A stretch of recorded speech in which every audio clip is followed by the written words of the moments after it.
The boy was giving up, not slowly, not peacefully, not with warning.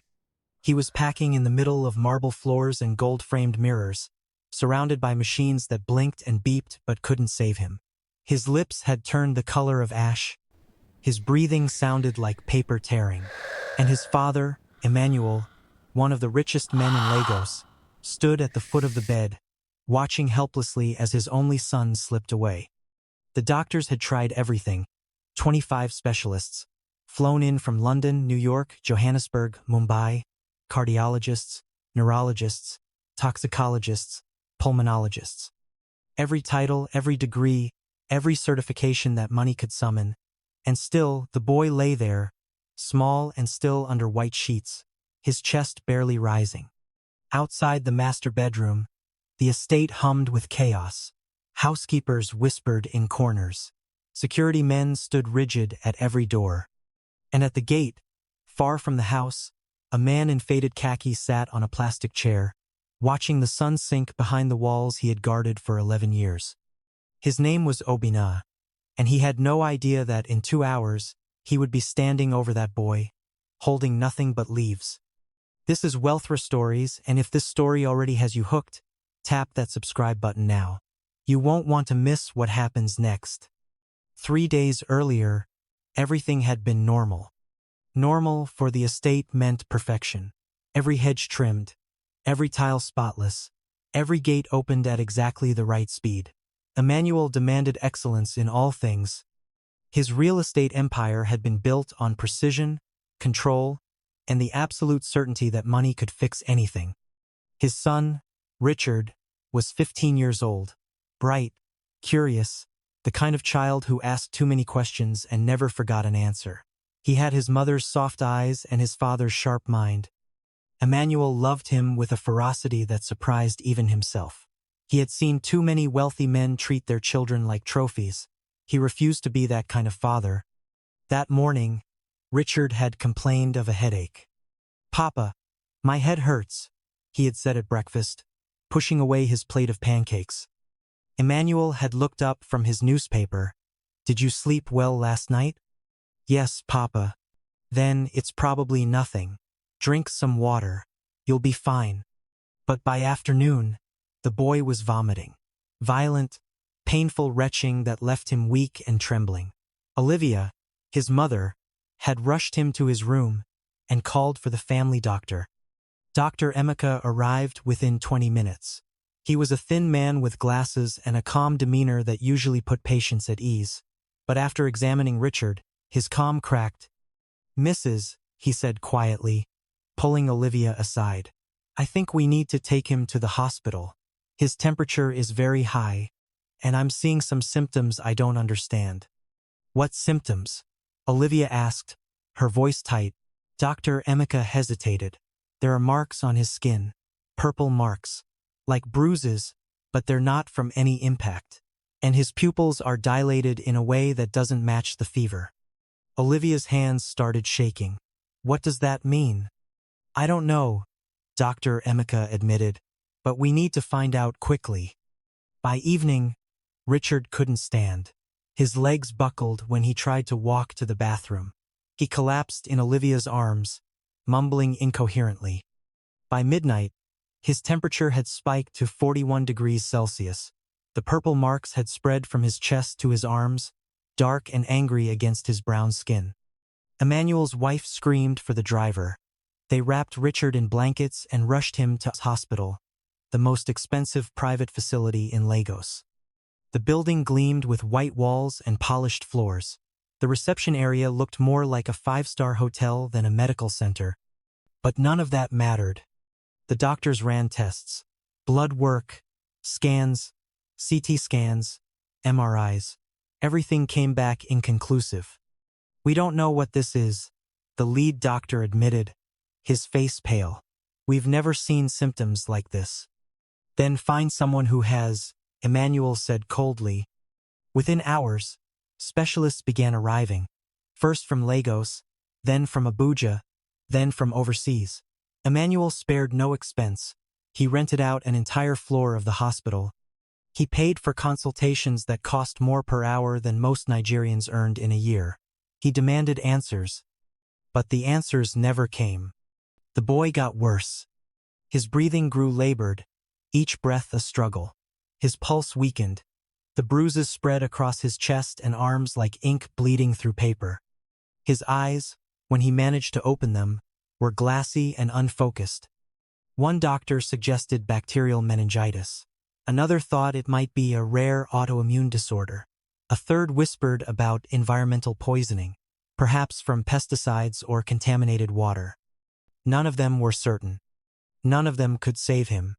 On the second day, one of the American specialists, Dr. Reynolds, pulled Emmanuel aside. The man looked exhausted, his white coat wrinkled, his eyes shadowed. "Mr. Emmanuel," he said carefully, "I need to be honest with you. We're running out of options. We've consulted with colleagues across 3 continents. We've tested for everything we can think of, and we're no closer to a diagnosis than we were yesterday." Emmanuel's jaw tightened. "So what are you saying?" Dr. Reynolds took a breath. "I'm saying that if we don't see improvement in the next 12 hours, you should prepare yourself. Your son is deteriorating rapidly. His organs are starting to fail. His kidneys are barely functioning. His liver enzymes are elevated, and we don't know why." "So you're giving up?" Emmanuel asked, his voice dangerously quiet. "No, sir. We're not giving up. But I think you should know that we may not be able to save him." Emmanuel stared at the doctor for a long moment. Then he turned and walked away without a word. That night, he stood in the hospital hallway, staring through the window of his son's room. Richard lay motionless, tubes running from his arms, monitors flashing numbers that meant nothing to Emmanuel but everything to the nurses who watched them constantly. Olivia sat beside the bed, holding their son's hand, her lips moving in silent prayer. Emmanuel had built an empire. He owned properties across West Africa. He had connections that reached into government, business, media. He had more money than he could spend in 3 lifetimes, and none of it mattered. Not a single naira could save his son. On the 3rd morning, Emmanuel made a decision. He was bringing his son home, not because the doctors said he was better, but because they had admitted, quietly and reluctantly, that there was nothing more they could do. The boy was stable enough to be moved, and Emmanuel wanted him to give up in his own bed, surrounded by family, not by strangers in a sterile room. The lead doctor tried to protest. "Mr. Emmanuel, if his condition worsens at home, we won't be able to respond as quickly. Here, we have emergency equipment, we have—" "I don't care," Emmanuel said. "Prepare him for transport. Now." They moved Richard that afternoon.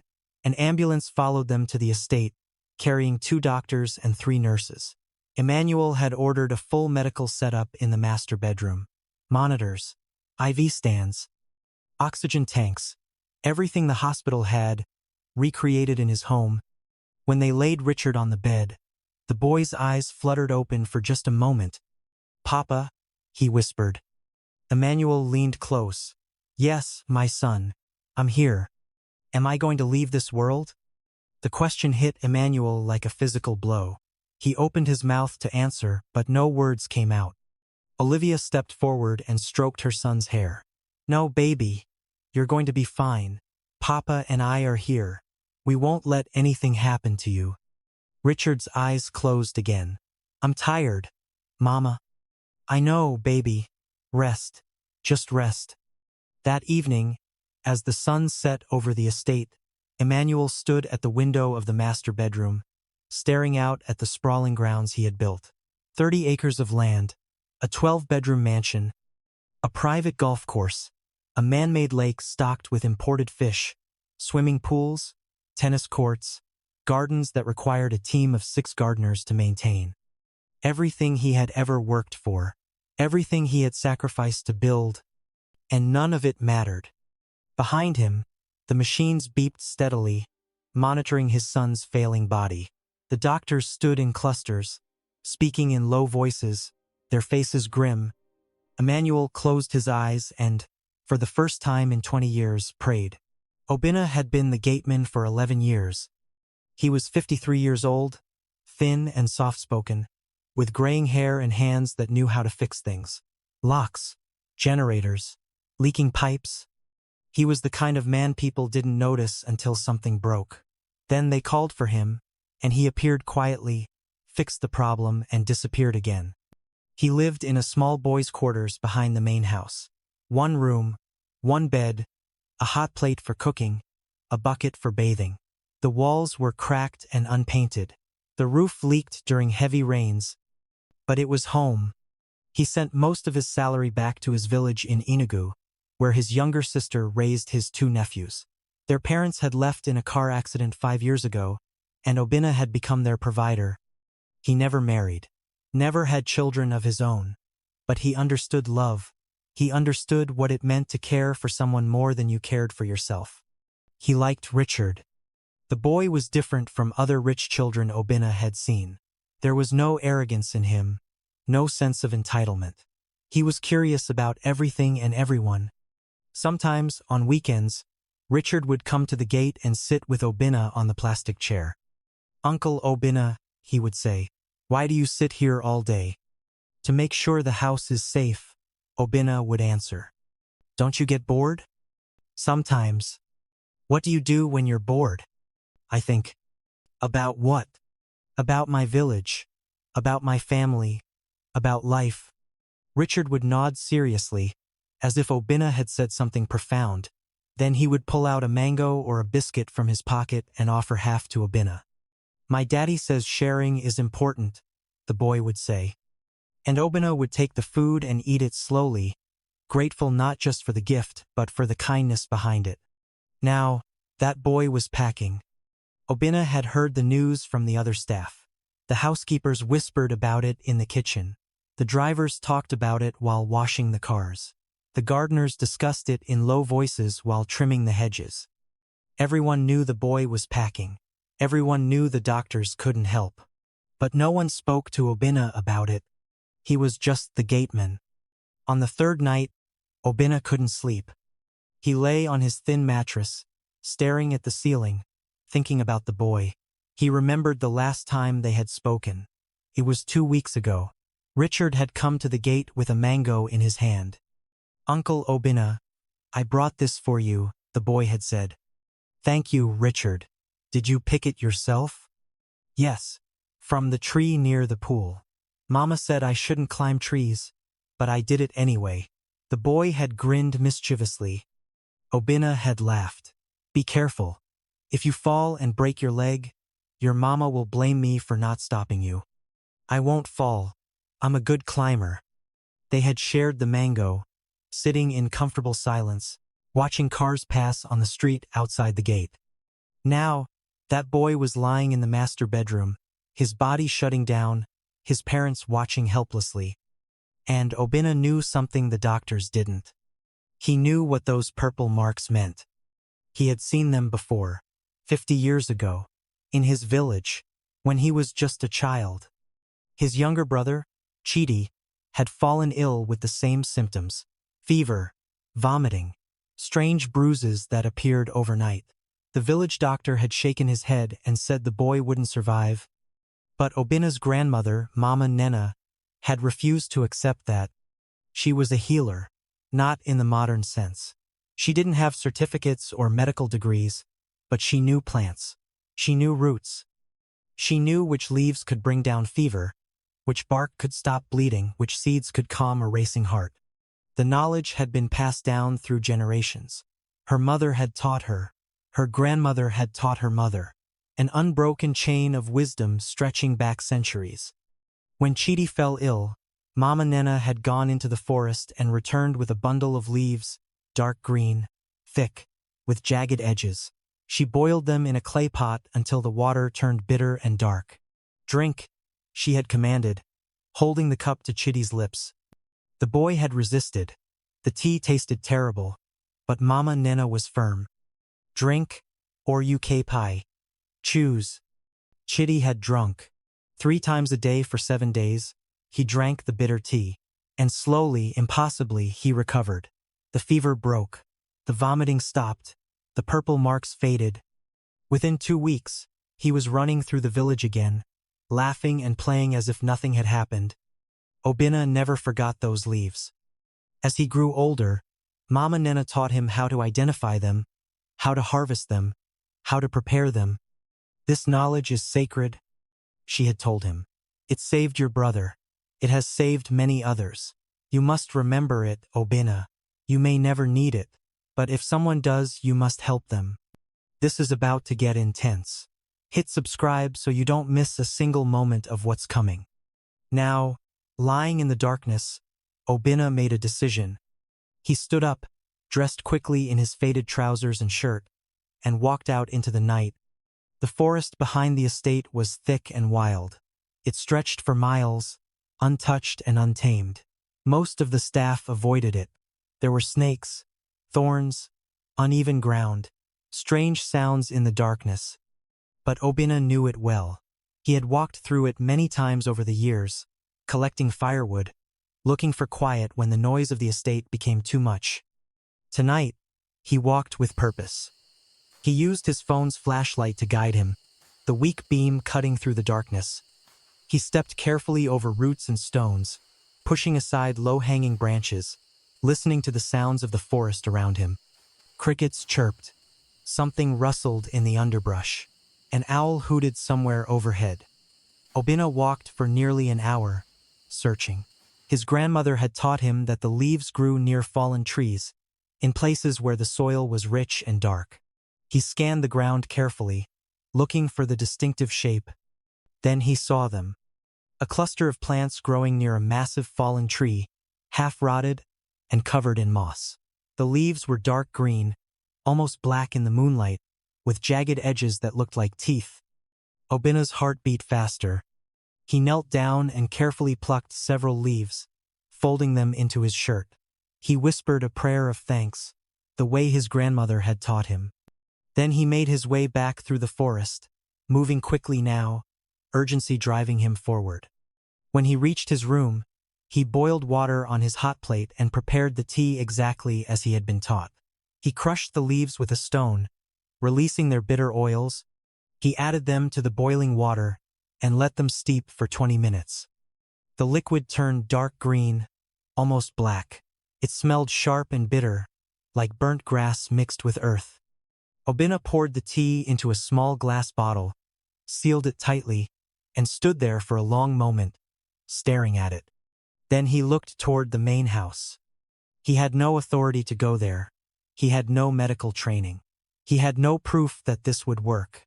And if he was wrong, if he made things worse, he would be blamed, arrested, destroyed. His life would be over. But if he did nothing, the boy would leave this world. Obinna took a deep breath, picked up the bottle, and walked toward the mansion. The guards at the back entrance stopped him immediately. If you're feeling this story, show some love, subscribe, and let's keep going. There were 2 of them, both young, both armed, both trained to keep unauthorized people away from the main house. Oga Obinna, where are you going? The first guard asked sharply. His name was Emeka, and he took his job very seriously. I need to see Oga, Obinna said quietly. Emeka laughed. At this time of night? Are you mad? Go back to the gate. I have something that can help his son. The second guard, a younger man named Tunde, frowned. Help how? Medicine. I have medicine. Emeka shook his head firmly. No, no, no. You think you're a doctor now? 25 doctors are inside that house, and you, a gateman, want to give medicine to Oga's son? Do you want to lose your job? I don't care about my job, Obinna said. I care about saving the boy. You're wasting our time, Emeka said. If Oga finds out you tried to come inside with some village nonsense, he'll not only sack you, he'll make sure you never work in Lagos again. Now go. Obinna didn't move. He stood there, holding the bottle, his face calm but determined. Tunde looked at him more carefully. Oga Obinna, what kind of medicine is that? Traditional medicine. From the forest. My grandmother used it to cure my brother when he had the same sickness. The same sickness? Tunde asked. How do you know it's the same? The purple marks. The fever. The vomiting. I've seen it before. Emeka scoffed. And you think because you saw something similar 50 years ago in some village, you can cure Oga's son? You're either brave or stupid. Maybe both, Obinna said. But I have to try. Tunde shifted uncomfortably. He was younger, less cynical than Emeka, and there was something in Obinna's eyes, something honest. Wait here, Tunde said. I'll ask Madam. Tunde, don't waste, Emeka started. Just wait, Tunde said. What harm can it do to ask? He disappeared into the house. Obinna stood there, his heart pounding, praying silently. Emeka glared at him. You're making a mistake. Oga is not in a good mood. If you annoy him, he'll destroy you. I know, Obinna said. Then why are you doing this? Obinna looked at him. Because the boy matters more than my job. Emeka had no response to that. 5 minutes later, Tunde returned. Behind him was Olivia. She looked like she hadn't slept in days. Her eyes were red and swollen. Her wrapper was wrinkled. Her hair, usually styled perfectly, was tied back in a messy ponytail. She stared at Obinna like she was seeing him for the first time. What do you want? She asked, her voice hollow. Obinna held up the bottle. Madam, I have medicine. It can help Richard. Olivia's face twisted with something between hope and despair. Medicine. The best doctors in the world are here. And you think? I know what's wrong with him, Obinna interrupted gently. I've seen it before. In my village. My brother had the same sickness. My grandmother cured him with this. Olivia looked at the bottle. Then at Obinna. Then she laughed. Not a happy laugh. A broken, desperate one. Do you know how many people have tried to help? She said, her voice rising. Herbalists, prophets, pastors, prayer warriors. Everyone wants to sell us hope. Everyone wants to sell us miracles.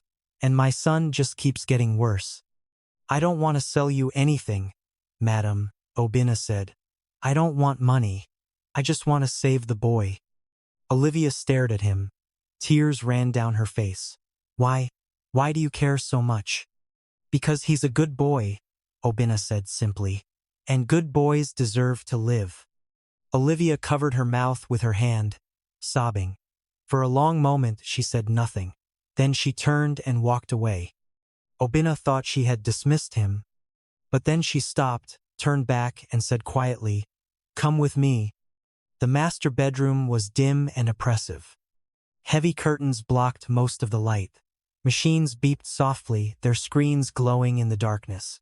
Doctors stood in clusters, murmuring to each other in low voices. Nurses checked monitors, adjusted IV drips, made notes on clipboards. And in the center of it all, Richard lay motionless. His chest barely rose and fell.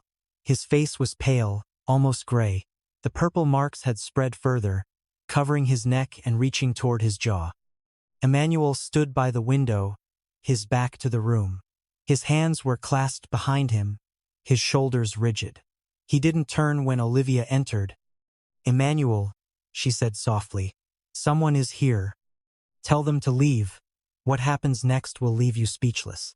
Subscribe now because you'll want to see how this ends. It's Obinna, the gateman. Emmanuel turned slowly. Confusion crossed his face, followed quickly by irritation. What? Obinna stepped into the room, holding the bottle tightly. Every eye in the room turned to him. The doctors, the nurses, the family members standing in the corners. An uncle, an aunt, Olivia's sister. They all stared. Emmanuel walked toward him, his expensive shoes clicking on the marble floor. What are you doing here? Sir, Obinna said, keeping his voice steady. I have medicine that can help your son. One of the doctors, a tall man with gray hair and a British accent, scoffed openly. Medicine? From where? Which pharmaceutical company? No, sir. From the forest. Traditional medicine. The room erupted immediately. This is absurd, one doctor said. We don't have time for superstition. Another added sharply. Who let this man in here? A nurse muttered, looking around accusingly. Get him out, someone said from the back of the room. But Emmanuel raised his hand, and the room fell silent immediately. He walked closer to Obinna, stopping him. His face was unreadable. What makes you think this will work? He asked quietly. Obinna met his gaze without flinching. Because I've seen it work before, sir. My younger brother had the same sickness, the same marks, the same fever. My grandmother used these leaves. He survived. Emmanuel looked at the bottle in Obinna's hand. What is it? A tea made from leaves, from the forest behind the estate. One of the doctors, Dr. Reynolds, stepped forward. Mr. Emmanuel, this is extremely dangerous. We have no idea what's in that bottle. It could be toxic. It could interact with the medications we've already given your son. It could kill him.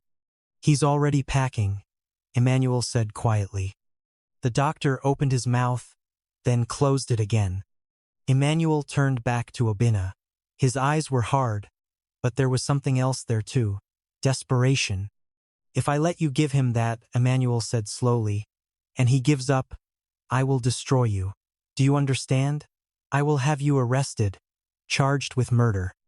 I will use every connection I have to make sure you spend the rest of your life in prison.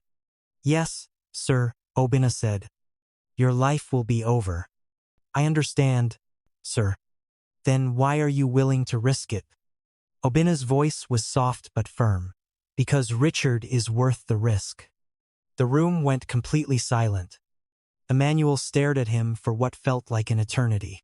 Then he turned to Dr. Reynolds. What do you think? Medically? Dr. Reynolds hesitated. Sir, we have no way of knowing if this is safe. It hasn't been tested. It hasn't been approved. It could contain any number of compounds that he's already packing. Emmanuel repeated. You said so yourself. His organs are failing. We're out of options. So I'll ask you again. What's the medical risk of doing nothing? Dr. Reynolds' jaw tightened. He'll say goodbye within 24 hours, probably less. And if we try this? He might give up faster, or, the doctor trailed off. Or he might live, Emmanuel finished. Dr. Reynolds said nothing. Emmanuel turned back to Obinna. He was silent for a long moment, wrestling with something internal. Fear, pride, desperation, hope. Finally, he stepped aside. Do it. Obinna approached the bed slowly, reverently. Richard looked so small in the massive bed, so fragile. His skin had lost all its color. His lips were cracked and dry. The purple marks had darkened, spreading like shadows across his small body. Olivia stood on the other side of the bed, her hands clasped over her mouth, tears streaming freely down her face. The doctors gathered closer, watching. Some looked skeptical, some looked curious. All of them looked tense. Obinna knelt beside the bed. He reached out and gently touched Richard's hand. It was cold, too cold. Richard, he whispered. It's Uncle Obinna. I'm going to help you now. The boy didn't respond. His eyes stayed closed. His breathing was shallow, barely there. Obinna carefully lifted the boy's head with one hand and brought the bottle to his lips with the other. Drink, Richard, he said softly. Just a little, it will help. He tilted the bottle carefully, letting just a few drops of the bitter tea slide into the boy's mouth. Richard didn't swallow. The liquid just sat there. Obinna waited, patient. He tilted the boy's head slightly, helping the tea move toward the back of his throat. Then, finally, Richard coughed weakly. His throat contracted. He swallowed. Obinna gave him a little more, then waited, then a little more. 3 small doses. Then he gently laid the boy's head back on the pillow and stepped away. The room was absolutely silent. Everyone watched, waiting. Nothing happened. 1 minute passed. 2. 5. Dr. Reynolds shook his head slowly. This is pointless. We're wasting precious. Then Richard coughed. Not the weak, shallow cough from before. A real one, deep, from the chest. His eyes fluttered. Olivia gasped, her hand flying to her mouth. Richard's eyes opened, confused, unfocused. He looked around slowly, trying to make sense of where he was. Then he saw his mother. "Mama?" he whispered, his voice cracked and weak. Olivia collapsed to her knees beside the bed, sobbing uncontrollably. She grabbed her son's hand and pressed it to her face, unable to speak through her tears. Emmanuel stood frozen, his mouth slightly open, his eyes wide. The doctors rushed forward, checking vitals, examining the boy, their professional detachment crumbling into shock. "His pulse is stabilizing," one said. "Temperature's dropping," another added, staring at the monitor in disbelief. "Look at the marks," a nurse said, pointing. "They're fading. Actually fading." Dr. Reynolds pulled out his stethoscope and listened to Richard's chest. Then he checked again, as if he couldn't believe what he was hearing.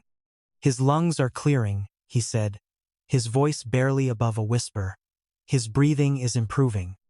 Within 20 minutes, the change was undeniable. The purple marks had lightened from dark purple to a faint lavender. Richard was sitting up slightly, asking for water.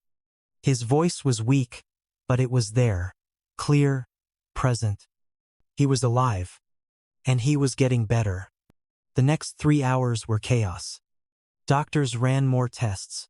They drew blood, ran scans, checked and rechecked every vital sign. They consulted with each other in urgent whispers, trying to understand what had just happened. Dr. Reynolds pulled Emmanuel aside. His face was pale, his professional composure shaken. "Mr. Emmanuel," he said carefully, "I don't know how to explain what we just witnessed. By every medical standard, your son should be dead. His organs were shutting down. His immune system had completely collapsed. And now," he trailed off, shaking his head. "Now what?"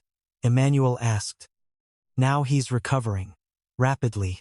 Whatever was in that tea, it's working. His kidney function is improving. His liver enzymes are normalizing. The lesions on his skin are healing. I've never seen anything like it." "So you believe it now?" Emmanuel asked. "You believe the Gateman's medicine worked?" Dr. Reynolds looked uncomfortable. "I believe the evidence. I'd like to analyze what's left of that tea, if possible. We need to understand what compounds are in it, how they work, why they're effective against this particular illness." "Talk to Obinna," Emmanuel said. "He's the one who made it." By morning, Richard was sitting up in bed, eating small amounts of food. His color had returned. The purple marks had faded to barely visible shadows. He was weak, but he was alert, talking, asking questions. "Papa," he said, his voice still raspy, "what happened to me?" Emmanuel sat beside him, holding his small hand. "You were very sick, my son. But you're better now." "Did the doctors fix me?" Emmanuel hesitated. Then he said, "No, Uncle Obinna fixed you." "Uncle Obinna from the gate?" "Yes." Richard smiled weakly. "He's nice. He always shares his biscuits with me." Emmanuel felt something crack inside his chest. Tears filled his eyes. "Yes," he said quietly. "He's a very good man." Later that morning, after the doctors had confirmed that Richard was stable and out of danger, Emmanuel went looking for Obinna. He found him sitting outside the boys' quarters, staring at the ground, his hands clasped between his knees. Obinna didn't hear him approach. He was lost in thought, processing everything that had happened. "Obinna." Obinna stood quickly, almost stumbling. "Sir." Emmanuel looked at him for a long moment. His face was unreadable. Then, slowly, he extended his hand. Obinna stared at it, confused. Emmanuel was offering to shake his hand. A billionaire, offering to shake hands with a gateman. Hesitantly, Obinna reached out and took it. Emmanuel's grip was firm. "Thank you," he said quietly.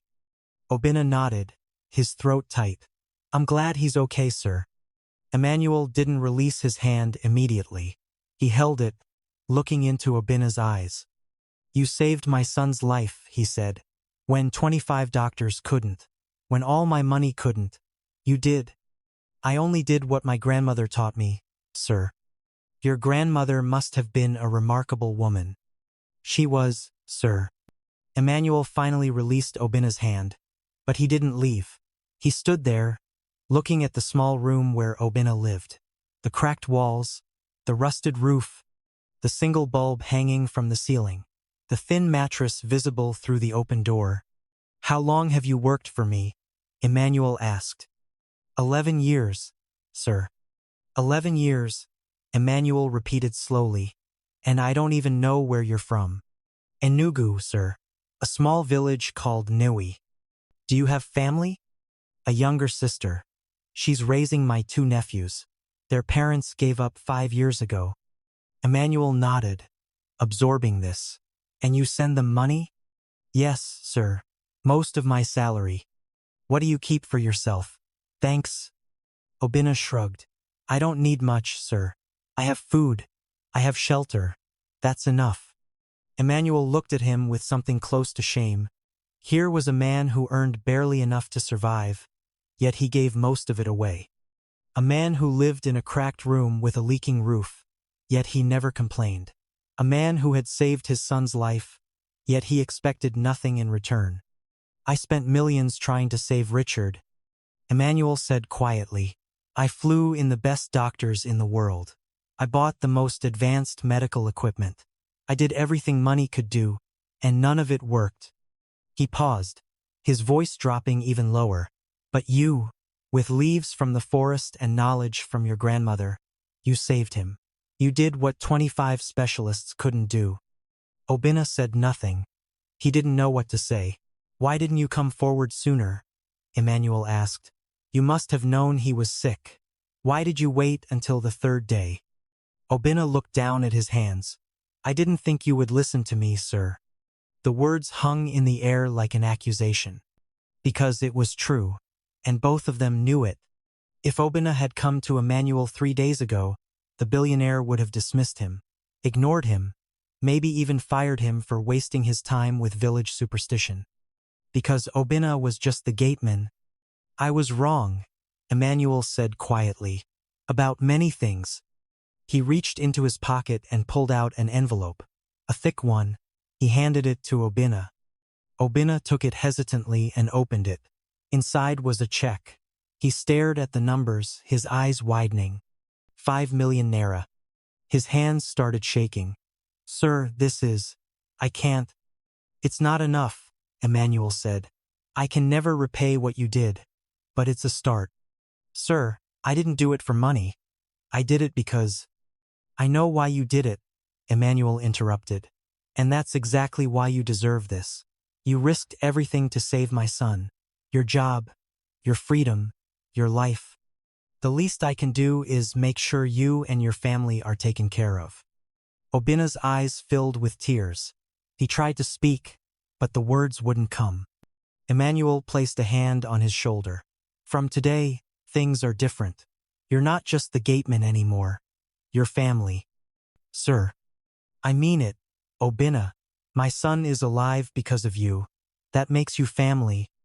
Obinna wiped his eyes with the back of his hand, overwhelmed. Emmanuel stepped back, his expression softening. "Also, I want you to bring your sister and nephews to Lagos. I'll arrange accommodation for them. The boys can go to good schools. Your sister can find work here if she wants, or she can stay home and take care of the children, whatever she prefers." Obinna stared at him, unable to process what he was hearing. "And," Emmanuel continued, "I'm building a new boys' quarters, proper accommodation for the staff. But for you, I'm building something better. A small house, 2 bedrooms, kitchen, sitting room, on the east side of the estate near the gardens." "Sir, you don't have to." "Yes, I do," Emmanuel said firmly. "You saved my son. This is the least I can do." 3 months later, everything had changed. Richard had recovered completely. He was back to his usual self, running around the estate, asking endless questions, climbing trees despite his mother's protests. The doctors had declared him fully healed, though none of them could fully explain what had happened. Dr. Reynolds had analyzed the tea Obinna made. He found compounds that modern medicine was only beginning to understand. Anti-inflammatory agents, immune system modulators, natural antibiotics. The tea was a complex mixture of bioactive chemicals that worked together in ways pharmaceutical companies were still trying to replicate. "This is extraordinary," Dr. Reynolds had told Emmanuel. "With your permission, I'd like to work with Obinna to document these plants. We could potentially save thousands of lives." Emmanuel had agreed immediately. Olivia had started a foundation, the Mama Nena Traditional Medicine Initiative. Its goal was to preserve traditional healing knowledge, document effective remedies, and integrate them into modern healthcare.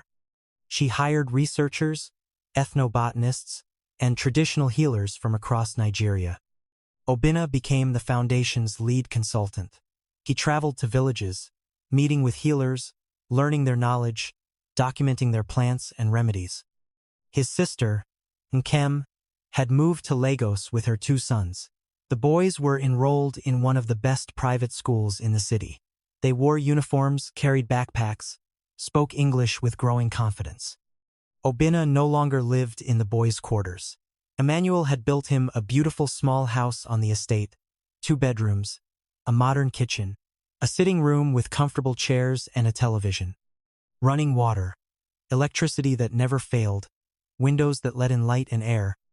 Nkem cried when she first saw it. "Is this really ours?" she had asked, touching the walls as if they might disappear. "Yes," Obinna had said, smiling. "It's really ours." Emmanuel had also created a new position for Obinna, community health advisor. His job was to help integrate traditional medicine into the healthcare programs Emmanuel funded across Lagos and beyond. But despite all these changes, Obinna's favorite moments were still the simple ones. One evening, about 4 months after Richard's recovery, the boy came to Obinna's new house and knocked on the door. "Uncle Obinna," he said when Obinna opened it, "can I ask you something?" "Of course," Obinna said, smiling. "Come in." They sat in the sitting room. Nkem brought them fresh juice. The boy drank slowly, swinging his legs the way he used to do at the gate. "Uncle Obinna," Richard said, "why did you help me? You didn't have to." Obinna looked at him. The boy was 15 years old, but his eyes held real curiosity, real understanding. "Because, Richard," Obinna said gently, "sometimes the most powerful thing you can do is care about someone more than you care about yourself." The boy thought about that for a moment. "But you could have lost your job. Papa said you could have gone to prison." "Yes." "Weren't you scared?" "Yes," Obinna admitted. "I was very scared." "Then why did you do it?" Obinna smiled. "Because you mattered more than my fear." Richard looked at him with something like wonder. Then he stood up and hugged Obinna tightly. Obinna held him, feeling the boy's small arms around his neck, and thought about his grandmother, about the knowledge she had passed down, about how she had always said that healing was more than medicine. It was love. It was sacrifice. It was believing that every life mattered. "Thank you, Uncle Obinna," Richard whispered. "You're welcome, my boy." That night, Emmanuel sat in his study, reviewing documents for a new project. A hospital, a teaching hospital that would combine modern medicine with traditional healing practices. The first of its kind in West Africa. Olivia walked in and sat beside him. "You're working late," she said. "Just finishing this proposal. We break ground next month." She nodded, looking at the blueprints spread across his desk. "You've changed," she said softly.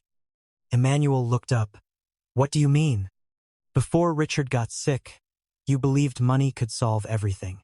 You believed that the most expensive doctors, the most advanced technology, the best of everything would always be enough. You trusted systems, institutions, credentials. And now?" Emmanuel asked. "Now you trust people. You listen. You see value in places you never looked before." Emmanuel was quiet for a moment. Then he said, Obinna taught me something I should have known all along. What's that? That wisdom doesn't always come with a price tag. That knowledge doesn't always come with a certificate. That sometimes the person who can solve your biggest problem is the person you've been trained not to see. Olivia took his hand. I'm proud of you. Emmanuel looked at the blueprints again. At the section marked Traditional Medicine Wing, at Obinna's name, listed as lead consultant. I almost lost our son because of my arrogance, he said, quietly, because I didn't think a gateman could know something important, because I valued credentials over character, titles over truth. But you listened when it mattered, Olivia said. Barely. If I had listened sooner, Richard wouldn't have suffered for 3 days. You can't change the past, but you're changing the future. Emmanuel nodded slowly. I hope so. 6 months after Richard's recovery, the Mama and Nena Traditional Medicine Initiative held its first public forum. It was held at the Civic Center in Victoria Island. Over 500 people attended: doctors, researchers, traditional healers, government officials, media. Obinna was invited to speak. He stood at the podium in a new suit that Olivia had bought for him, looking out at the crowd. He was terrified. He had never spoken in public before, never addressed more than a handful of people at once. But Emmanuel had insisted. They need to hear from you, not from me, not from the researchers, from you. Obinna took a deep breath and began. My name is Obinna, he said, his voice soft but clear. 6 months ago, I was a gateman. I sat at a gate every day, opening it for cars, closing it behind them. Most people didn't notice me. Most people didn't know my name. The room was silent. Everyone listened. But I carried something with me. Knowledge. My grandmother taught me about plants, about healing, about medicine that grows in the forest, not in laboratories. For many years, I thought this knowledge didn't matter. I thought the modern world had no use for it. The program goes on for hours, educating and motivating. That evening, Obinna returned to the estate exhausted but happy. He found Richard waiting for him at his house, sitting on the steps. Uncle Obinna, the boy called. I saw you on TV. You were speaking to so many people. Obinna laughed. Yes, it was scary. You didn't look scared. You looked brave. They sat together on the steps, watching the sun set over the estate. Uncle Obinna, Richard said, when I grow up, I want to be like you. Like me? Obinna asked, surprised. Why? Because you help people. Really help them. Not because you have to. Because you want to. Obinna put his arm around the boy's shoulders. You already help people, Richard. You helped me. How? By being kind. By treating me like I mattered. By sharing your mango with me at the gate. You reminded me that good people exist. That wealth doesn't have to make people cruel. Richard smiled. Papa says you're the wisest man he knows. Your papa is very kind. But wisdom isn't about how much you know. It's about how much you care. They sat in comfortable silence, watching the colors change in the sky. Obinna thought about his grandmother, about how proud she would be, about how her knowledge, passed down through generations, had saved a life and changed so many others. He thought about the hospital that would be built, about the healers who would finally be respected, about the children who would grow up knowing that wisdom came from many places. And he thought about the boy sitting beside him, alive, healthy, full of questions and dreams and kindness. Uncle Obinna, Richard said, do you think everyone has something important inside them? Something that can help people? Obinna smiled. Yes, Richard. I believe everyone does. The hard part is getting people to listen. Then I'll listen, the boy said firmly. When I grow up, I'll make sure I listen to everyone, even the people others ignore. That, Obinna said, is the beginning of wisdom. If this story moved you, subscribe to this channel for more powerful stories that will change how you see the world. Hit that notification bell and I'll see you in the next one.